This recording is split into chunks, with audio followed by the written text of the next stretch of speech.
Hello student, আজি আমি class 10ৰ দ্বিতীয়টো চেপ্টাৰ এচিড, ক্ষাৰক আৰু লৱণ এই চেপ্টাৰটোৰ প্ৰশ্নাৱলীৰ প্ৰথম কুৱেশ্যনটো আমি আলোচনা কৰিম। এই কুৱেশ্যনটোত কি দি আছে আমি এবাৰ পঢ়ি লওঁ যে তোমাক তিনিটা পৰীক্ষা নল দি আছে, সিহঁতৰ এটাত পাতিত পানী আৰু আন দুটাত ক্ৰমে এটা এচিড দ্ৰব্য আৰু এটা ক্ষাৰকীয় দ্ৰব্য আছে। যদি তোমাক কেৱল ৰঙা লিটমাছ কাগজ দিয়া হয় তেন্তে প্ৰতিটো পৰীক্ষা নলত থকা দ্ৰব্যসমূহ কিদৰে চিনাক্ত কৰিবা। ঠিক আছে, তোমাক তিনিটা পৰীক্ষা নল দিয়া আছে আৰু ডিফাৰেণ্ট তাত কি দি আছে, পানী, এচিড আৰু ক্ষাৰকীয় দ্ৰব্য তাত দি আছে। লগতে ৰঙা লিটমাছ কাগজ আমাক দি আছে, ইয়াৰ দ্বাৰা আমি চিনাক্ত কৰিব লাগে কোনটোত কি দ্ৰব্য দিয়া আছে। ঠিক আছে, এই কুৱেশ্যনটো কৰাৰ আগতে আমি তিনিটা কনচেপ্ট আমি জানিব লাগিব। প্ৰথমে জানিব লাগিব এচিড আৰু ক্ষাৰকৰ ধৰ্ম, আৰু ইয়াত পাতিত পানী মানে কি সেইটো আমি জানিব লাগিব। ঠিক আছে, আগতে আমি কি কৰিছো, ইয়াত কেনেদৰে বুজিব লাগে, ইয়াত কনচেপ্ট কি ব্যৱহাৰ হৈছে সেইটো আমি আলোচনা কৰিম। পিছত পৰীক্ষাত যদি আহে কেনেকে লিখিব লাগে সেইটো আমি লাষ্টত দেখাই দিম। ঠিক আছে, বলা।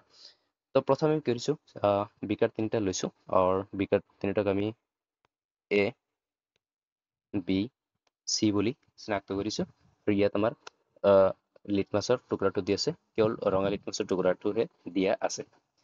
এতিয়া এচিডৰ ধৰ্মটো কি? এচিডৰ ধৰ্ম হৈছে যে লিটমাছৰ টুকুৰা এটাত যদি নীলা লিটমাছ থাকে তেন্তে তাক ৰঙালৈ কনভাৰ্ট কৰে, আৰু যিটো ক্ষাৰক থাকে ক্ষাৰকটো কি কৰে, ৰঙা লিটমাছক নীলালৈ কনভাৰ্ট কৰে। ইয়াত পাতিত পানী মানে হৈছে, পাতিত পানী, ইয়াত যি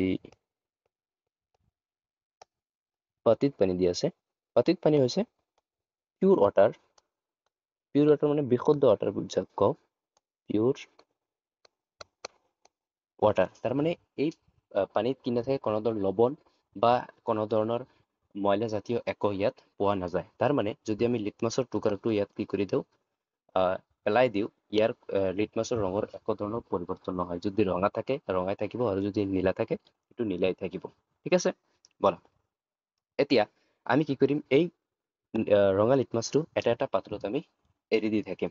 যদি যিটো পাত্ৰত কি হ'ব, এই ৰঙা লিটমাছৰ টুকুৰাটো নীলালৈ কনভাৰ্ট হ'ব, আমি বুজিম যে সেই পাত্ৰটো কি এটা ক্ষাৰকৰ পাত্ৰ বা ক্ষাৰকৰ পৰীক্ষা নল হ'ব। আৰু যদি কি হয়, একো ধৰণৰ পৰিৱৰ্তন দেখা নাযায়, ৰঙা লিটমাছৰ টুকুৰাটো যেনে আছিল তেনেই থাকে, তেন্তে আমি বুজিম যে, নহ'লে কি হ'ব, যদি একো ধৰণৰ পৰিৱৰ্তন নহয় তেন্তে আমি বুজিম নহ'লে সেইটো এটা এচিড হ'ব। কাৰণ এচিডে, আমি জানো এচিডে কি কৰে, নীলাক ৰঙালৈ কনভাৰ্ট কৰে, কিন্তু ৰঙাক যদি আমি এচিডত এৰি দিওঁ তো একো ধৰণৰ চেঞ্জ ইয়াত নাহে। আৰু পাতিত পানী বিশুদ্ধ ৱাটাৰ হোৱাৰ কাৰণে একো ধৰণৰ ইয়াত চেঞ্জ পোৱা নাযায়। ঠিক আছে, এতিয়া ৰঙা লিটমাছক যেতিয়া আমি এটা এটা চেক কৰি থাকিম, ধৰক ইয়াত দিয়াৰ লগে লগে ইয়াৰ যিটো কালাৰ, এইটো কি হৈ গ'ল, কনভাৰ্ট হৈ গ'ল, নীলালৈ কনভাৰ্ট হৈ গ'ল। কিহৰ পৰা, ৰঙাৰ পৰা নীলালৈ। ৰঙাৰ পৰা কিহলৈ কনভাৰ্ট হৈ গ'ল, নীলালৈ কনভাৰ্ট হৈ গ'ল। ঠিক আছে, ৰঙাৰ পৰা নীলালৈ কনভাৰ্ট হৈ গ'ল। ৰঙাৰ পৰা নীলালৈ যেতিয়া কনভাৰ্ট হ'ব, এনেকুৱা হৈ গ'ল। এতিয়া এইটোৰ কাহিনী খতম, কাৰণ ইয়াত কি হৈ গ'ল, ইয়াক আমি কি কৰিম, ক্ষাৰক বুলি চিনাক্ত কৰিম। এইটো কি হৈ গ'ল, এইটো কি হৈ গ'ল, এটা ক্ষাৰকৰ পৰীক্ষা নল হৈ গ'ল। এই এটা কি হৈ গ'ল, ক্ষাৰকৰ পৰীক্ষা নল হৈ গ'ল। এতিয়া বাকী আমাৰ কি আছে, বি এণ্ড চি, বিকাৰটো ইয়াত এটাত আছে নহ'লে পাতিত পানী, আৰু এটাত কি আছে, এচিড। চ' আমি কি কৰিম, এতিয়া এই নীলা লিটমাছটোক আমি কি কৰিম, বিত এৰি দিম। ইয়াত দিয়াৰ লগে লগে যদি আমাৰ এই নীলা লিটমাছটো আকৌ কি হৈ গ'ল, কনভাৰ্ট হৈ যায় কিহত, যদি আকৌ কনভাৰ্ট হৈ যায় ৰঙাত, যদি কনভাৰ্ট হৈ যায় ৰঙাত, তেন্তে আমি বুজিম যে এই যিটো বিকাৰ আছে বা যিটোক আমি পৰীক্ষা নল বুলি কওঁ, এই পৰীক্ষা নলটো কিহৰ হ'ব, এই পৰীক্ষা নলটো হ'ব এচিডৰ। কি হ'ব, এচিডৰ। কোনটো কনচেপ্টৰ পৰা আমি কৈছো যে এইটো এটা এচিড হ'ব, কাৰণ ইয়ে কি কৰিছে, নীলাৰ পৰা, নীলা লিটমাছক আকৌ কিহলৈ কনভাৰ্ট কৰিছে, ৰঙালৈ কনভাৰ্ট কৰিছে। আৰু এচিডৰ ধৰ্ম কি, নীলা লিটমাছক ৰঙালৈ কনভাৰ্ট কৰা। আৰু ইয়াত যিহেতু এটা বাকী আছে, এই বিকাৰটো বাকী আছিল, ইয়াত কোনো ধৰণৰ চেঞ্জ নহয়, তো আমি এতিয়া কৈ দিম যে চি যিটো বিকাৰ আছিল এইটো কি হ'ল, এটা পাতিত পানীৰ বিকাৰ হয়।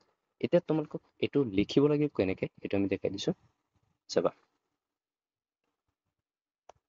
চোৱা ইয়াত কুৱেশ্যনটো আছে আৰু লগতে ইয়াৰ এনচাৰটো কেনেদৰে লিখিব লাগিব তোমালোকে দেখা যে ৰঙা লিটমাছ কাগজখন এটাৰ পিছত এটাকৈ তিনিওটা পৰীক্ষণত থকা দ্ৰৱত ডুবোৱা হ'ল যেনেকৈ আমি কৰিছোঁ যিটো দ্ৰৱ ৰঙা লিটমাছ কাগজখনক নীলা কৰিব সেইটো দ্ৰৱ কি হ'ব ক্ষাৰকীয় হ'ব এতিয়া এই নীলা লিটমাছ কাগজখন এচিডৰ পৰীক্ষাৰ বাবে আমি কি কৰিব পাৰি ব্যৱহাৰ কৰিব পৰা যাব এই নীলা লিটমাছ পেপাৰখন বাকী দুয়োটা পৰীক্ষণত এটাৰ পিছত এটাকৈ ডুবালে যিটো দ্ৰৱই ইয়াৰ ৰং কি কৰিব ইয়াৰ ৰং ৰঙলৈ পৰিৱৰ্তন কৰিব ঠিক আছে সেই দ্ৰৱটো হ'ব কিহৰ এচিডৰ আৰু যিটোৱে দ্ৰৱই নীলা লিটমাছ কি কৰে যিটো দ্ৰৱই নীলা লিটমাছ পেপাৰখন কোনো পৰিৱৰ্তন কৰিব নোৱাৰে সেইটো দ্ৰৱ হ'ব কিহৰ বাতিত পানীৰ যদি তোমালোকে এনেকৈ লিখিব বিচাৰা এনেকৈ লিখিব পাৰা আৰু ইচ্ছা কৰিলে তোমালোকে এনেদৰে লিখিব পাৰা দি আছে যে প্ৰথমে আমি কেনেকৈ দিম ঠিক আছে এনেদৰে তোমালোকে লিখিব পাৰা স্ক্ৰীনশ্বট মাৰি লোৱা আৰু লিখি লওঁ ঠিক আছে ধন্যবাদ